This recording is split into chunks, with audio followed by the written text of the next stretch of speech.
నమస్తే, welcome to D news. ముందుగా headlines. Veligonda project పనులు పూర్తి చేయకుండానే జాతికి అంకితం చేసిన ఘనత వైసీపీ ప్రభుత్వానిదని, ప్రాజెక్టు పూర్తి కావాలంటే 4,000 కోట్ల నిధులతో 2 ఏళ్ల సమయం పడుతుందన్న రాష్ట్ర జలవనరుల శాఖ మంత్రి డాక్టర్ నిమ్మల రామానాయుడు. విజయవాడ నగరంలో వర్షాలు పడినప్పుడు రోడ్డు మీద నీరు నిలవకుండా ఉండేందుకు డిసిలేటింగ్ ప్రక్రియ జరుగుతూ ఉండాలని అధికారులకు దిశానిర్దేశం చేసిన నగరపాలక సంస్థ కమిషన్ ధ్యాన్ చంద్. జగన్ కి ఏం భద్రత తగ్గిందని వైసీపీ నేతలు గవర్నర్ ను కలిశారని, కూటమి ప్రభుత్వం అధికారంలోకి వచ్చిన తర్వాత జగన్ కు ఎలాంటి భద్రత తగ్గించలేదన్న మంత్రి గొట్టిపాటి రవికుమార్. వెలుగొండ ప్రాజెక్టు పనులను పూర్తి చేయకుండానే జాతికి అంకితం చేసిన ఘనత గత ప్రభుత్వానిదని, ఆ ప్రాజెక్టు పూర్తి కావాలంటే దాదాపు 4,000 కోట్ల నిధులతో పాటు 2 ఏళ్ల సమయం పడుతుందని రాష్ట్ర జలవనరుల శాఖ మంత్రి డాక్టర్ నిమ్మల రామానాయుడు తెలిపారు. గురువారం రాష్ట్ర సచివాలయంలో ఆయన పాత్రికేయులతో మాట్లాడుతూ 4.5 లక్షల ఎకరాలకు సాగునీరు, 25 లక్షల మందికి త్రాగునీరు అందజేసే వెలుగొండ ప్రాజెక్టు ప్రధాన పనులు ఏవి పూర్తి చేయకుండా రైతులను గృహ నిర్బంధన చేసి పటిష్టమైన బందోబస్తు మధ్య ఆ ప్రాజెక్టును జాతికి అంకితం చేయడం జరిగిందన్నారు.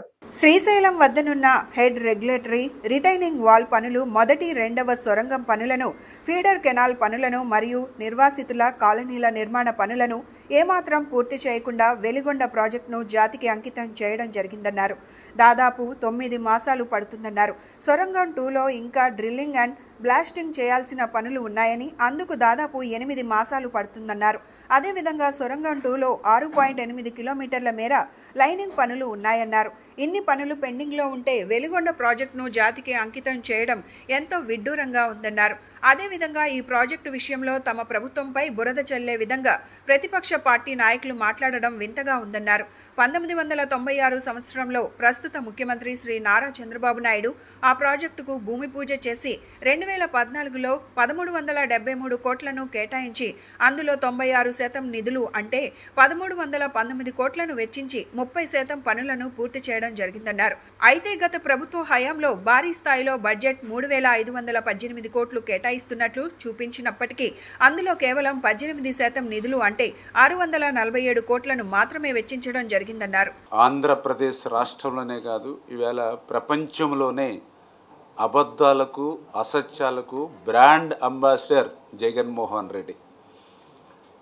5 సంవత్సరాల పాలన అప్పచెప్తే ఆంధ్రప్రదేశ్ రాష్ట్రాన్ని 50 సంవత్సరాలు వెనక్కి తీసుకెళ్ళిపోయినటువంటి జగన్ ఏ ముఖం పెట్టుకుని మళ్ళీ ఈరోజు ప్రజల దగ్గరికి వస్తున్నాడో ఈవేళ సమాధానం చెప్పవలసినటువంటి పరిస్థితి ఉంది. అందుకే ఒక ఉదాహరణ ఏదైతే వెలిగొండ ప్రాజెక్ట్. ఎందుకంటే మీ అందరికీ తెలుసు, వెలిగొండ అంటే ఈవేళ అత్యంత వెనకబడినటువంటి ఫ్లోరైడ్ బాధితులు ఉన్నటువంటి ప్రకాశం జిల్లాకు జీవనాడి వెలిగొండ. అటువంటి వెలిగొండ దగ్గర 4,50,000 ఎకరాలకు సాగునీరు అందిస్తూ 25 లక్షల మందికి అంటే దగ్గర 1,000 కోటి పైబడి త్రాగునీరు అందించేటువంటి ప్రాజెక్టు మన వెలిగొండ ప్రాజెక్టు. ఈ వెలిగొండ ప్రాజెక్టుని జగన్మోహన్ రెడ్డి పూర్తి చేయలేకపోవచ్చు, ఎందుకంటే అతను నైజం అదే కాబట్టి. కానీ పూర్తవ్వనటువంటి ప్రాజెక్టును కూడా పూర్తి చేసినట్లుగా భ్రమింపజేసేటువంటి విధంగా మరి ఆయన చెప్పేటువంటి అబద్ధాలు, ఆయన అసత్యాలు, ఆయనకు తోడుగా ఆయన కరపత్రిక, ఆయన అవినీతి పత్రిక తందాన తానా బ్యాచ్. ఎందుకు ఈ మాట చెప్తూ ఉన్నానంటే, ఆ వెలిగొండ ఆ రోజు చంద్రబాబు నాయుడు గారు 1996 ఆయనే భూమి పూజ చేసి ప్రారంభించారు. వర్షాలు పడినప్పుడు రోడ్డు మీద నీరు నిలవకుండా ఉండేందుకు నగరంలో నిరంతరం డిసిలేటింగ్ ప్రక్రియ వర్షాలు పడినప్పుడు రోడ్డు మీద నీరు నిలవకుండా ఉండేందుకు నగరంలో నిరంతరం డిసిలేటింగ్ ప్రక్రియ జరుగుతూ ఉండాలని విజయవాడ నగరపాలక సంస్థ కమిషన్ ధ్యాన్ చంద్ అన్నారు. గురువారం ఉదయం తన పర్యటనలో భాగంగా Indira Gandhi municipal stadium road, auto Nagar, garbage transfer station, Kone Sridhar వీధి, Gurunanak colony, Andhra Loyola college road పర్యటించి క్షేత్రస్థాయిలో పరిశీలించారు.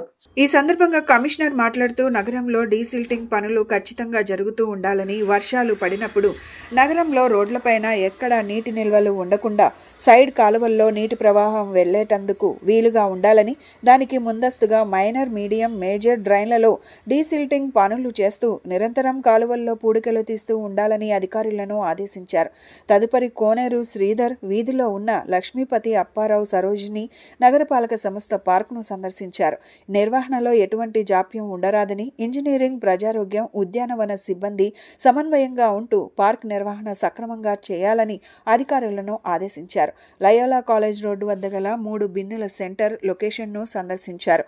ఈ పర్యటనలో zonal commissioner Prabhudasu, chief city planner GVGSV Prasad, incharge chief medical health officer doctor Suresh Babu, deputy director horticulture Rammohan, project officer P Venkatanarayana, superintending ఇంజనీర్లు P Satyanarayana, P Satyakumari, executive ఇంజనీర్లు Samrajyam, Srinivas Reddy, assistant medical health officer Gopinayak, assistant city planner Mohan Babu తదితరులు పాల్గొన్నారు. జగన్ కు ఏ భద్రత తగ్గిందని వైసీపీ నేతలు గవర్నర్ ను కలిశారని మంత్రి గొట్టిపాటి రవికుమార్ వైసీపీ నేతలు ప్రశ్నించారు. కూటమి ప్రభుత్వం అధికారంలోకి వచ్చాక జగన్ కు ఎలాంటి భద్రత తగ్గించలేదని చెప్పారు. ముఖ్యమంత్రిగా పనిచేసిన వారికి ఎన్నికలప్పుడు ఉల్లంఘించకూడదనే విషయం తెలీదా అని ప్రశ్నించారు. ముఖ్యమంత్రిగా వ్యవస్థను నాశనం చేసి ఎప్పుడూ లేనంత అధ్వానంగా పరిపాలన చేశారని ఆగ్రహం వ్యక్తం చేశారు. చంద్రబాబు నాయుడు ఇంటి గేటుకు తాళం కట్టిన రోజులు, ఎమ్మెల్యేని దాడికి పంపిన రోజులు గుర్తుకు రాలేదా అంటూ ఆయన పేర్కొన్నారు. గడిచిన 5 సంవత్సరాల్లో నువ్వు వ్యవస్థలన్నీ కూడా సర్వనాశనం చేశావు. ఒక మాజీ ముఖ్యమంత్రి 3-4 సార్లు ఈ రాష్ట్రానికి ముఖ్యమంత్రి చేసిన అతను చంద్రబాబు నాయుడు గారి ఇంటికి మీ ఎమ్మెల్యేని పంపించి గేట్లకు తాళ్లు కట్టిన రోజులు నీకు గుర్తురాలేదా? అన్నీ కూడా ఈ వ్యవస్థని, ఈ భారతదేశంలో ఈ ఆంధ్ర రాష్ట్రం ఉన్న వ్యవస్థలన్నింటినీ కూడా సర్వనాశనం చేసి వదిలిపెట్టేశావు. మొత్తం కూడా రాజకీయ లబ్ధి కోసం గడిచిన 5 సంవత్సరాల్లో మా కార్యకర్తలను కానీ లేకపోతే మా నాయకులను కానీ ఎవరిని కూడా బయటికి రానికుండా కేసులు పెట్టడం అన్నీ కూడా చేసి వ్యవస్థలన్నీ కూడా నాశనం చేసి వదిలిపెట్టావు. ఈ భారతదేశంలో ఈ స్వతంత్రం వచ్చిన తర్వాత ఏ రాష్ట్ర ముఖ్యమంత్రి పరిపాలించలేనంత అధ్వానంగా గడిచిన 5 సంవత్సరాలు నీ పరిపాలన ఉంది. అందుకే ప్రజలు కూడా నీకు 11 సీట్లకు పరిమితం చేశారు. ఇప్పటికైనా నువ్వు ఒకసారి ఇంట్లో కూర్చొని ఆత్మ పరిశీలన చేసుకో. గడిచిన 5 సంవత్సరాలు ఏ విధంగా మనం పనిచేశాము, ఎందుకు ప్రజలు ఈ తీర్పు ఇచ్చారనేది చేసుకోవాల్సిన అవసరం ఉంది. మళ్ళీ వాళ్ళ నిన్న కోల్డ్లో నువ్వు బయటకు వచ్చావు. ఒక ముఖ్యమంత్రిగా పనిచేసిన వాడివి కోల్డ్లో వెళ్ళకూడదనే విషయాన్ని నీకు తెలియదా? అది కూడా తెలియకుండా నువ్వు ముఖ్యమంత్రిగా ఏ విధంగా పనిచేసావు? మిర్చి రైతుల గురించి వాళ్ళు నువ్వు మాట్లాడే అర్హత ఎక్కడ ఉంది నీకు? ఆ రోజు నువ్వే కదా ఎంఎస్పీ రేటు 7,000 రూపాయలు అని చెప్పి ఇచ్చింది. మా టైంలో బ్రహ్మాండంగా ఇవాళ ముఖ్యమంత్రిగా ఢిల్లీ లెటర్ రాయటం కానీ ఇంకా మంచి రేటు రావాలని చెప్పి ఇవాళ ముఖ్యమంత్రి గారు లెటర్ రాస్తున్నారు. ఆ రోజు తుఫాను వచ్చిన రోజు నువ్వు ఏ విధంగా రైతులను పరిశీలించావు? పరామర్శకు వచ్చి నీకు గ్రీన్ కార్పెట్ వేసుకొని గ్రీన్ కార్పెట్ మీద బెంచ్ కట్టుకొని బెంచ్ మీద నుంచొని రైతులను పరామర్శించిన ముఖ్యమంత్రి ఎవరన్నా ఉన్నాడు ఈ దేశంలో అంటే నువ్వే. ఆ రోజు అపోజిషన్ లీడర్గా ఉండి రైతుల తరఫున పోరాడిన వ్యక్తి ఎవరన్నా ఉన్నాయంటే అది మా చంద్రబాబు నాయుడు గారు.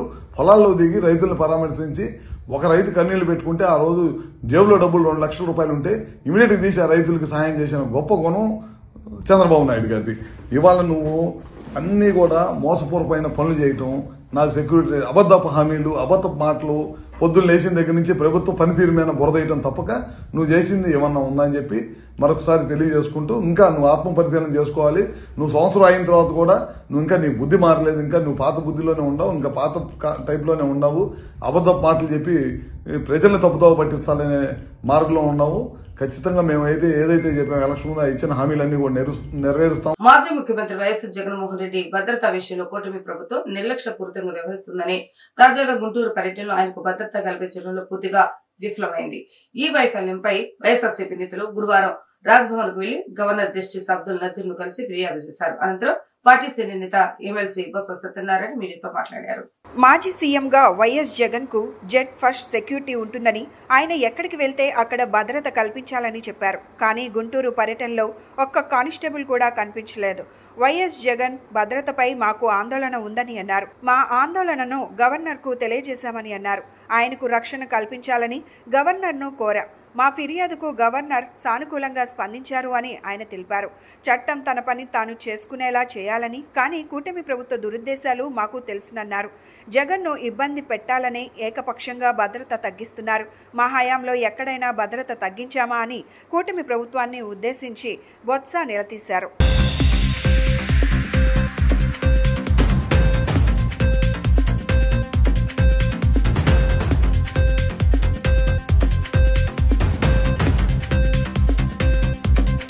గౌరవనీయ గవర్నర్ గారిని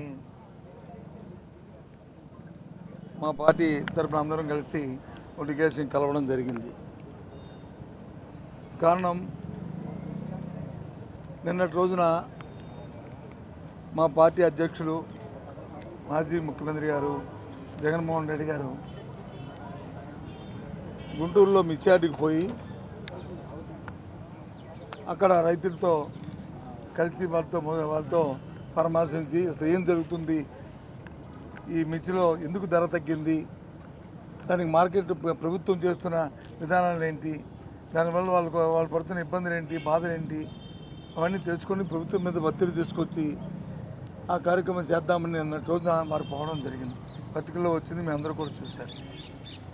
ఆ నేపథ్యంలో ఆయనకున్న జడ్జెస్టు ఏదైతే భద్రత ఉందో దాన్ని పూర్తిగా తొలగించి నేను రోజున పూర్తిగా సెక్యూరిటీ ల్యాబ్సెస్ 100% ఒక్క యూనిఫామ్ ఉన్న కానిస్టేబుల్ ఒక్కరు కూడా ఆ చుట్టుపక్కల లేకుండా ఏదైనా అవాంఛనీయ సంఘటనలు జరిగేటట్టుగా వారు ప్రేరేపించేటట్టుగా వాళ్ళు నేను జరిగిన ప్రయత్నం చూస్తుంటే చాలా అనిపించింది. అందుకని గవర్నర్ గారికి మేము అందరం వచ్చి ఆయన తాలూకా భద్రత మీద ఆందోళన వ్యక్తం చేస్తూ ఇలాంటి సెక్యూరిటీ ల్యాబ్సెస్ ఉన్నాయి, ప్రభుత్వం వాంటెడ్లీ చేయాలని, ఆయన్ని ఇబ్బంది పెట్టాలని, ఆయనకి ఉన్న సందర్భంలో ఆయన రక్షణ కల్పించి ఇలాంటివి మళ్ళీ పునరావృతం కాకుండా చట్టాన్ని చేతిలో తీసుకోకుండా చట్టం దాని పని చేసుకునేటట్లు ఎవరికి ఇవ్వాల్సిన భద్రతను వాళ్ళకి ఇస్తూ కార్యక్రమం చేయాలని గవర్నర్ గారిని మేము ఇప్పుడు మీ అందరం కూడా డెలిగేషన్ వెళ్ళి ఆయన రిక్వెస్ట్ చేయడం జరిగింది. వారు దాన్ని పరిశీలిస్తాను, దీన్ని మేము ఎంక్వైరీ చేస్తానని చెప్పి వారు చెప్పడం జరిగింది. ఇది విషయాన్ని మీకు తెలియపరుస్తున్నాను. గన్నవరం టీడీపీ ఆఫీస్ పై దాడి కేసులో సాక్షులను కిడ్నాప్ చేసిన కేసులో మాజీ MLA Vallabhaneni Vamsi custody petition పై ఎస్సీ ఎస్టీ కోర్టులో విచారణ జరిగింది. వాదనలు పూర్తవగా తీర్పును శుక్రవారం వెల్లడిస్తామని కోర్టు తెలిపింది. జైల్లో బయట నుంచి ఫుడ్ తెచ్చుకోవడానికి అనుమతించాలన్న పిటిషన్ పై కూడా రేపే తీర్పు చెప్తామని కోర్టు స్పష్టం చేసింది. గత 2 రోజులుగా మాజీ ఎమ్మెల్యే వల్లభనేని వంశీ పిటిషన్లపై ఎస్సీ ఎస్టీ కోర్టులో వాదనలు జరగగా నేటితో వాదనలు ముగిశాయి. వాదనలో భాగంగా వంశీని ప్రత్యేక సెల్లో ఎందుకు ఉంచారని న్యాయమూర్తి ప్రశ్నించారు. జైల్లో బ్లేడ్, గంజాయి బ్యాచ్ ఉన్నారని, వంశీ మాజీ ఎమ్మెల్యే కావడంతో భద్రత దృష్ట్యా ప్రత్యేక సెల్లో ఉంచామని జైలు సూపరింటెండెంట్ పాల్ తెలిపారు. ఈ కేసులో మరిన్ని వివరాలు రాబట్టేందుకు కస్టడీ అవసరమని ప్రాసిక్యూషన్ వాదనలు వినిపించారు. 10 రోజులకు పైగా జైల్లో ఉన్న వంశీని కస్టడీ ఇవ్వనవసరం లేదని వాదనలు వినిపించారు. వాదనలు ముగియగా తీర్పును రేపు వెలువరుస్తామని ఎస్సీ ఎస్టీ కోర్టు తెలిపింది. ఈ పిటిషన్కు సంబంధించి జైలు సూపరింటెండెంట్తో పాటు విజయవాడ ప్రభుత్వాసుపత్రి వైద్యులు కూడా కోర్టుకు వచ్చి నివేదిక ఇవ్వాలని నిన్నటి విచారణలో కోర్టు ఆదేశించింది. ఈ పిటిషన్పై విచారణను రేపటి వాయిదా వేసింది కోర్టు. అలాగే వంశీ బెయిల్ పిటిషన్పై కూడా కోర్టులో వాదనలు జరుగుతున్నాయి. అయితే వంశీ ఆరోగ్య పరిస్థితి దృష్ట్యా బెయిల్ మంజూరు చేయాలని రాజకీయ కారణాలతోనే కేసు నమోదు చేశారంటూ వంశీ తరపు న్యాయవాది వాదనలు వినిపించారు. ఇరువురి వాదనలు విన్న న్యాయమూర్తి ఈ పిటిషన్పై తీర్పును రేపటికి వాయిదా వేశారు.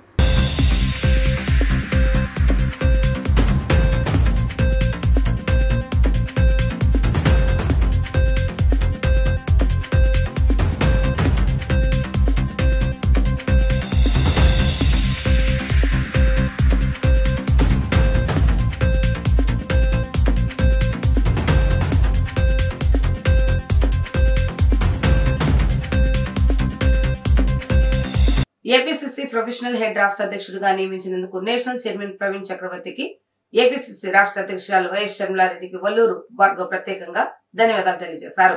నగరంలోని కాంగ్రెస్ పార్టీ కార్యాలయంలో ఏర్పాటు చేసిన విలేకరుల సమావేశంలో భార్గవ్ మాట్లాడారు. రాష్ట్రంలో ఉన్న ప్రొఫెషనల్ సంఘాలను కలుపుకొని ముందుకు వెళ్తామని ఆయన చెప్పారు. ఆధారాలు, విధానాలతో ప్రభుత్వ పథకాలు రూపకల్పన జరగాలని డిమాండ్ చేశారు. రాష్ట్రంలో ఉన్న టీడీపీ, జనసేన, వైసీపీ పార్టీలు బహిరంగంగా బీజేపీకి మద్దతు ఇస్తున్నాయని ఆరోపించారు. రాష్ట్రంలో ట్రిపుల్ ఇంజన్ సర్కార్ నడుస్తుందని ఎద్దేవా చేశారు. రాష్ట్రంలో వైఎస్ షర్మిలారెడ్డి నేతృత్వంలో కాంగ్రెస్ పార్టీ పూర్వ వైభవం తీసుకువస్తామని చెప్పారు. All India Congress committee professional విభాగ చైర్మన్ ప్రవీణ్ చక్రవర్తి గారు, మల్లికార్జున ఖార్గే గారు, సోనియా గాంధీ గారు, రాహుల్ గాంధీ గారు, కేసీ వేణుగోపాల్ గారు, షర్మిలారెడ్డి గారి ఒక ఆలోచన మేరకు యువకుడు, విద్యావంతుడు, గత 2024 పార్లమెంట్ ఎన్నికల్లో విజయవాడ పార్లమెంట్ నియోజకవర్గానికి కాంగ్రెస్ పార్టీ ఎంపీ అభ్యర్థిగా పోటీ చేసిన ఒల్లూరు భార్గవ్ గారిని ఆంధ్రప్రదేశ్ మేధావుల విభాగానికి వారిని చైర్మన్గా నియమించడం జరిగింది. ఈ సందర్భంగా ఏఐసిసి వారికి అలాగే ప్రదేశ్ కాంగ్రెస్ కమిటీ వారికి ముందుగా ధన్యవాదాలు తెలియజేస్తూ ఈరోజు ఈ all India Congress professionals state హెడ్గా నియమించి షర్మిలారెడ్డి గారు మా పార్టీ ప్రెసిడెంట్ గారు, అలాగే ప్రవీణ్ చక్రవర్తి గారు all India Congress professional Congress Praveen Chakravarthy గారు చైర్మన్ ఆఫ్ ఇండియా, ఆయన స్టేట్ విభాగం హెడ్గా నన్ను నియమించినందుకు నాకు చాలా సంతోషంగా ఉంది. మాకు ముఖ్య విధానాలు ఏంటంటే ముఖ్య విధానాలు ఈ ఆల్ ఇండియా ప్రొఫెషనల్స్ చేసే డ్యూటీస్ ఏంటంటే ఆధారాలతో విధానాలు. ఎలాంటి రంగమైనా students who are employed or business men, advocates, ఇంజనీర్లు, లాయర్లు, చార్టెడ్ అకౌంటెంట్లు వాళ్ళు నిత్యం ఎదుర్కొంటున్న సమస్యలు, ఈ పాలసీస్ వల్ల ముఖ్యంగా ఎదుర్కొంటున్న సమస్యల్ని మనం ప్రొఫెషనల్స్ కాంగ్రెస్ ద్వారా స్టేట్ వైడ్ వెళ్ళి అగ్ని ప్రమాదం జరగకుండా ఖచ్చితంగా నివారణ భద్రతా ఏర్పాట్లు పటిష్టంగా పాటించాలని, లేనిచో అనుమతులు ఇవ్వబడవని నగరపాలక సంస్థ కమిషన్ ధ్యాన్ చంద్ర స్పష్టం చేశారు. నగరంలో పలు పాఠశాలలో, షాపింగ్ మాల్స్ లో ఏర్పాటు చేసిన ఫైర్ సేఫ్టీని క్షేత్రస్థాయిలో పరిశీలించారు. ప్రమాదం జరిగిన వెంటనే ఫైర్ సేఫ్టీ మెషిన్స్ సరైన పద్ధతిలో వాడుతున్నారా లేదా వంటి విషయాలను పరిశీలించారు. ప్రమాదం జరిగిన వెంటనే భయభ్రాంతుల్లోనికి లోనవ్వకుండా ఎటువంటి చర్యలు తీసుకోవాలి, సిబ్బంది ప్రజలను ఎలా కాపాడాలి వంటి అంశాలపై అక్కడున్న సిబ్బందికి, విద్యార్థులకు అవగాహన కల్పించారు. ఫైర్ ఎగ్జిట్లు ఎన్ని ఉన్నాయి, అన్ని సక్రమంగా ఉన్నాయా లేదా, అగ్ని ప్రమాద నివారణ చర్యలు పటిష్టంగా పాటిస్తున్నారా లేదా వంటి విషయాలపై క్షుణ్ణంగా ఆరా తీశారు.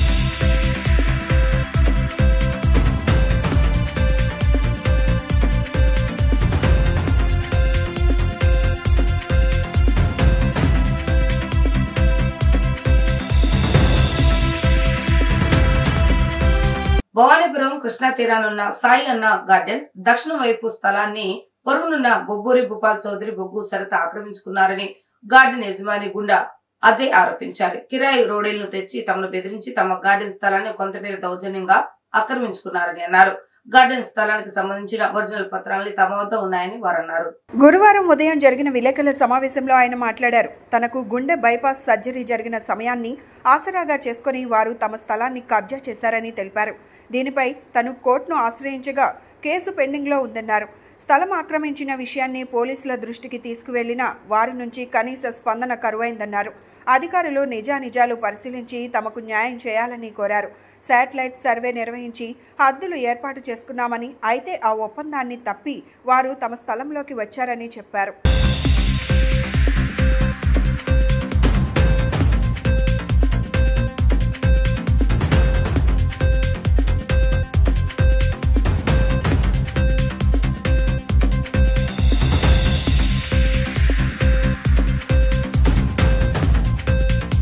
గుండా అజయ్ కుమార్, లాయర్, అడ్వకేటు.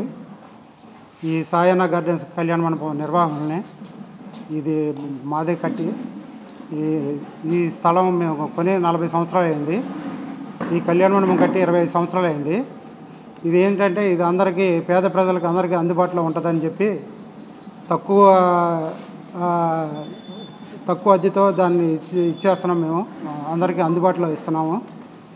ఈ ప్రెస్ మీట్ పెట్టడానికి మెయిన్ కారణం ఏంటంటే మాకు ఇక్కడ దక్షిణం వైపు అంటే మేము రేకులు కట్టగా ఇంకా అవతలకి మా స్థలం ఉంది.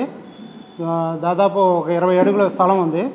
ఆ పక్కన వాళ్ళు వచ్చి బొబ్బూరు భూపాలని అతను దౌర్జన్యంగా వచ్చి మాదని చెప్పి ఇది చేస్తున్నాడు. అతను అంతకుముందు కూడా ఇచ్చేస్తే సర్వే చేయించాడు, శాటిలైట్ సర్వే చేయించి మాకు అతను ఎంతవరకు ఉందో అతను చూపించారు వాళ్ళు. అక్కడ వరకు సరే మీరు గోడ కట్టుకోండి అని చెప్పి అని కూడా నేను తర్వాత ఊళ్ళో ఉండట్లేదు తర్వాత వస్తానని చెప్పి తర్వాత మళ్ళీ మా ఇదయిన తర్వాత మళ్ళీ వచ్చి మాదే ఉంది ఇదే అని చెప్పి మళ్ళీ దౌర్జన్యం చేసి కిరాయి రౌడీలతో వచ్చి దౌర్జన్యం చేసి ఆక్రమణ చేసి రేకులు కట్టడం గోడ ఇచ్చేయడం చేస్తున్నారు. దానికి నేను కోర్టుకి వెళ్ళాను. కోర్టులో కేసు పెండింగ్ ఉంది. అలాగే నేను కాదు, నేను శాటిలైట్ ద్వారా నేను చేయించుకుంటాను, ఇది ఈ కొలతలు ఇవి రావు సరిగ్గా, నాకు ఆ విధంగా అయితే కరెక్ట్గా వచ్చిందని చెప్పి ఆయనే పిలిపించుకున్నాను. శాటిలైట్ ద్వారా నేను చేయించుకున్నానని చెప్పి రావడం జరిగింది. వాళ్ళు సుమారుగా 5 గంటలు ఉండి మొత్తం అంతా సర్వే చేశారు. వాళ్ళు కూడా యథావిధిగా ఈ డాక్యుమెంట్స్ ఏ విధంగా ఉన్నాయో వాళ్ళు కూడా చైన్ లింక్ మొత్తం కూడా ఈ విధంగా ఉంది, ఇక మీరు అవతలకి జరుపుకోండి. తర్వాత అంటే ఆయన చెప్పారు. అప్పుడు చెప్తే నాకు కొన్ని పనుల మీద హైదరాబాద్లో ఇటు వెళ్ళాలని చెప్పి ఈ విధంగా నేను వచ్చాక మాట్లాడుకుందాం, నా విధంగా కట్టుకుందాం, ఎందుకంటే శాటిలైట్ నేను చేయించుకున్నాను కాబట్టి యథావిధిగా నాకు వచ్చింది కాబట్టి ఇంక నేను దాంట్లో రాను, మీకు ఎటువంటి ఇబ్బంది పెట్టను, నేను ఆ విధంగా చేసుకుందామని చెప్పి ఆ రోజు చెప్పడం జరిగింది. కూటమి ప్రభుత్వం నిరుద్యోగులకు ఇచ్చిన హామీలు అమలు చేయకుండా వారిని మోసగించిందని ఏఐవైఎఫ్ నగర కార్యదర్శి భార్గవ్ విమర్శించారు. బాబు షూరిటీ భవిష్యత్తు గ్యారంటీ అంటూ ఆర్భాటంగా హామీలు ఇచ్చి అధికారంలోకి వచ్చాక నిరుద్యోగులను విస్మరించారన్నారు. 3,25,000 ఉద్యోగులు ఇస్తామని ప్రకటించిన నిరుద్యోగ భృతి ఇస్తామని ఇచ్చిన హామీలు ఏమయ్యాయంటూ ప్రశ్నించారు. నిరుద్యోగులకు భృతి ఇస్తామని చెప్పారని, దీనిపై CM Chandrababu Naidu, deputy CM Pawan Kalyan స్పందించాలని ఆయన డిమాండ్ చేశారు. రాష్ట్రంలో మహిళలకు రక్షణ కరువైందని ఆందోళన వ్యక్తం చేశారు. ఈ నెల 6 నుండి 9వ తేదీ వరకు శ్రీకాకుళంలో జరిగిన మా సమావేశాల్లో నిరుద్యోగుల సమస్యలపై చర్చించామన్నారు.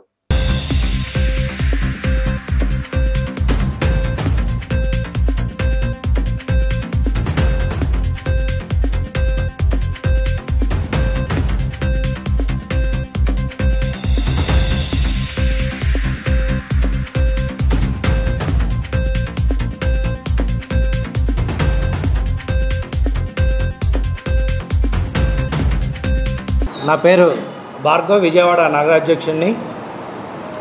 ఇవాళ ఈ నెల శ్రీకాకుళంలో ఏఐవైఎఫ్ రాష్ట్ర 22వ మహాసభల్ని 6వ తారీఖు నుంచి 9వ తారీఖు వరకు జరపడం జరిగింది.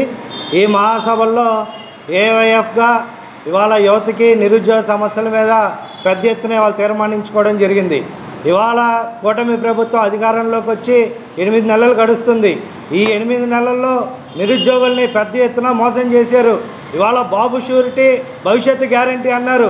ఎక్కడ యువతకి గ్యారంటీ అని చెప్పేసి ఇవాళ మీ ఏఐవైఎఫ్గా ప్రకటిస్తున్నాం. ఇవాళకి 8 సంవత్సరాలు అవుతుంది డిఎస్సి నోటిఫికేషన్ వదిలి.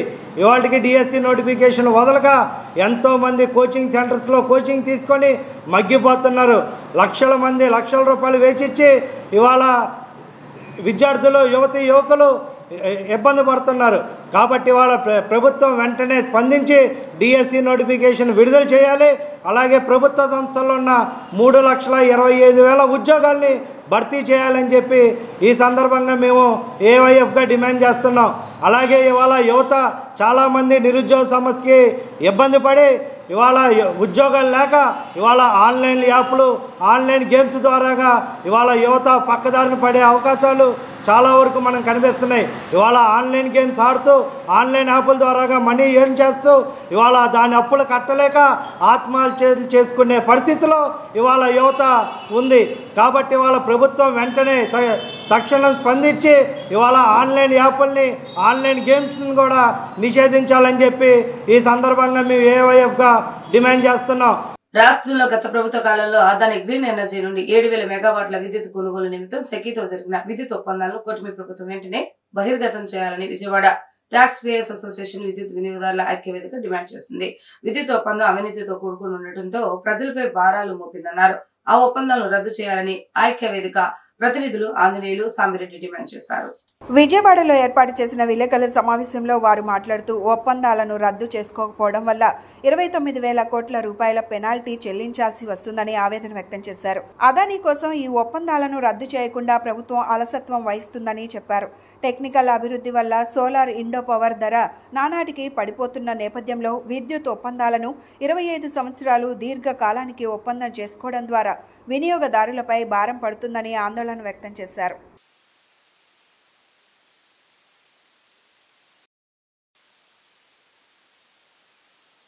ఆవిడ ట్రెజరర్ ఈ ట్రస్ట్ బోర్డుకి ఆవిడ రాశారు. మహిమలు చాలామంది భక్తులకి చాలా విశేషంగా మహిమలు జరిగాయి. అందుకని అందరూ ప్రదక్షిణాలు చేయడం కానీ, ప్రదక్షిణాలు చేస్తే ప్రదక్షిణ ప్రియుడు ఈయన ఆంజనేయ స్వామి అంటే ప్రదక్షిణాలు చేస్తే ఆయన సంతోషిస్తాడు. అలాంటి ఆంజనేయ స్వామి అందరికీ భక్తులకి కొంగు బంగారంగా కొలువై ఉన్నాడు. ఇక్కడ వారి వైభవాన్ని ఇంకా ఈవిడ కూడా చెప్తారు. ఈ మధ్యకాలంలో జరుగుతున్నటువంటి ప్రచారం ఏమిటంటే, ఒకవేళ ఈ ఒప్పందాన్ని కనుక ఇప్పుడు రద్దు చేసుకుంటే 2900 కోట్ల రూపాయల దాకా పెనాల్టీ కట్టాల్సి వస్తుంది, అందుకనే ఆలోచిస్తున్నాము అని చెప్తున్నారు. కానీ ఇదే ప్రభుత్వ పెద్దలు అంతకుముందు ఎన్నికల ముందు ఆ సందర్భాల్లో చెప్పింది ఏమిటి అని చెప్పానంటే, ప్రజల మీద ఈ ఒప్పందాల వల్ల 1,00,000 కోట్ల రూపాయల భారం పడుతుంది అని చెప్పారు. మనం రాష్ట్రం విడిపోయిన దగ్గర నుంచి కూడా టీడీపీ గవర్నమెంట్ వచ్చినప్పుడు వాళ్ళు అనేక దీర్ఘకాలిక ఒప్పందాలు సోలార్ పవర్ కంపెనీలతో చేసుకోవడం జరిగింది. మేము కూడా ఒకప్పుడు అడిగాం డిపార్ట్మెంట్ని, అడిగితే మీరు కనుక సప్లై చేస్తే యూనిట్కి 10 రూపాయలు ఇస్తామండి అని అన్నారు. సరే మేము ప్రాజెక్ట్ రిపోర్టు ఇవన్నీ కూడా రెడీ చేసేసి మళ్ళీ ఆ ప్రాజెక్ట్ రిపోర్టు తీసుకెళ్ళడానికి ఒక 6 నెలలు 7 నెలలు టైం పట్టింది. అప్పుడు వెళ్తే ఇప్పుడు 6 రూపాయలే ఇస్తామండి అన్నారు.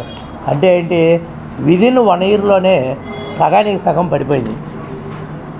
మరి ఆ టైంలో సుమారు 5 రూపాయలు 6 రూపాయల మధ్యన వాళ్ళు 25 సంవత్సరాలకే దీర్ఘకాలిక ఒప్పందాలు చేసుకున్నారు.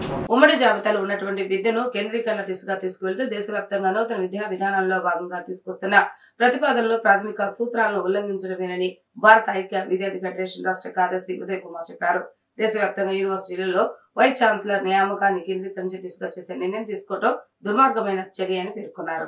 నగరంలోని ప్రెస్ క్లబ్ లో జరిగిన కార్యక్రమంలో మార్చి 27న చలో ఢిల్లీ కార్యక్రమాన్ని విజయవంతం చేయాలని వారు పోస్టర్లను ఆవిష్కరించారు. ఈ సందర్భంగా ఉదయ్ కుమార్ మాట్లాడుతూ రాజ్యాంగం రాష్ట్రాలకు కల్పించిన హక్కులను కాల రాయటమే అని, రాజ్యాంగ హక్కులను హరించే దిశగా యూనివర్సిటీలను కాషాయీకరణ వైపు తీసుకెళ్లడమేనని ఆగ్రహించారు. కేంద్ర ప్రభుత్వం ఏర్పాటు చేసిన ముసాయిదాను విద్యార్థి లోకం తిప్పికొట్టాలని, ఇది ప్రైవేట్ యూనివర్సిటీల ప్రోత్సాహకానికి బ్యూరోక్రాట్లు పరిశ్రమలకు సంబంధించిన వారిని వీసీలుగా నియమించే విధంగా నిబంధనలను సడలింపు చేయటం దుర్మార్గమని ఆవేదన వ్యక్తం చేశారు. భారత దేశంలో భారతీయ జనతా పార్టీ అధికారంలోకి వచ్చిన తర్వాత తీసుకొచ్చిన నూతన జాతీయ విద్యా విధానం ఏదైతే ఉందో అది ప్రజలలో మార్పుకు కానీ, ప్రజల విద్యార్థుల తల్లిదండ్రుల అభివృద్ధికి కానీ ఏమాత్రము ఉపయోగపడని నూతన జాతీయ విద్యా విధానాన్ని జాతీయ ప్రభుత్వం ఏదైతే భారతీయ జనతా పార్టీ తక్షణమే ఉపసంహరించుకోవాలని భారత ఐక్య విద్యార్థి ఫెడరేషన్ యూఎస్ఎఫ్ఐగా మేము డిమాండ్ చేస్తూ ఉన్నాం. ఏదైతే 1986లో కొటారి కమిషన్ కేటాయించిందో ఆ యొక్క జాతీయ స్థూల ఉత్పత్తిలో 6% ఉన్నటువంటి బడ్జెట్ను మాత్రమే ఈ యొక్క నూతన జాతీయ విద్యా విధానానికి కూడా ఆ బడ్జెట్ను మాత్రమే కేటాయించడం, భారతీయ జనతా పార్టీ కేటాయించినటువంటి నూతన జాతీయ విద్యా విధానం అనేది సిగ్గుమాలిన చర్య. నేటి పరిస్థితులకు అనుగుణంగా ఇప్పుడున్నటువంటి ఏ టెక్నాలజీని యూనివర్సిటీల్లో అందిపుచ్చుకోవాలంటే రాష్ట్రాలకు అదేవిధంగా దేశానికి సంబంధించినటువంటి ఏదైతే బడ్జెట్ ఉందో జాతీయ స్థూల ఉత్పత్తిలో 10% ఆ యొక్క బడ్జెట్ను పెంచి జాతీయ స్థూల ఉత్పత్తి నుండి 10% ఖచ్చితంగా కేటాయించాలని, అదేవిధంగా రాష్ట్రాల బడ్జెట్ ఏదైతే 30% ఖచ్చితంగా విద్య కోసం ఖర్చు పెట్టాలని కొటారి కమిషన్ సూచించిందో ఇంతవరకు రాష్ట్ర బడ్జెట్లో కానీ జాతీయ బడ్జెట్లో కానీ ఇంతవరకు విద్యకు అట్టి విధంగా బడ్జెట్ను కేటాయించలేకపోవడం సిగ్గుమాలిన చర్య. అంతేకాకుండా ఏదైతే శాస్త్రీయ విద్యా విధానంలో అలవర్చాల్సినటువంటి విశ్వవిద్యాలయాల్లో సంస్కృతాన్ని ప్రథమ భాషగా ఆప్షన్గా పెట్టి ఈరోజు సంస్కృతాన్ని జాతీయ శాస్త్రీయ భాషగా నేర్పిస్తున్నటువంటి విషయాన్ని మేము తీవ్రంగా ఖండిస్తున్నాం. ఇది తిరోగమనను సూచిస్తూ ఉంది. మరి తిరిగి పూర్వంలో ఉన్నటువంటి సంస్కృత భాషను నేర్చుకోవడానికే దక్షిణ భారతదేశం మీద ఇటువంటి ప్రయత్నం చేసే ఎత్తుగడగా మేము భావిస్తూ ఉన్నాం. కాబట్టి తక్షణమే ఈ యొక్క నూతన జాతీయ విద్యా విధానం ఉపసంహరించుకోవాలి.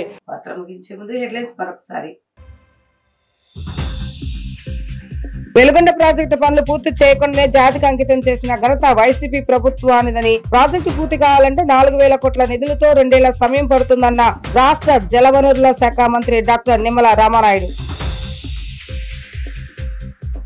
విజయవాడ నగరంలో వర్షాలు పడినప్పుడు రోడ్డు మీద నీరు నిలవకుండా ఉండేందుకు డిసిలేటింగ్ ప్రక్రియ జరుగుతూ ఉండాలని అధికారులకు దిశానిర్దేశం చేసిన నగరపాలక సంస్థ కమిషన్ ధ్యాన్ చంద్.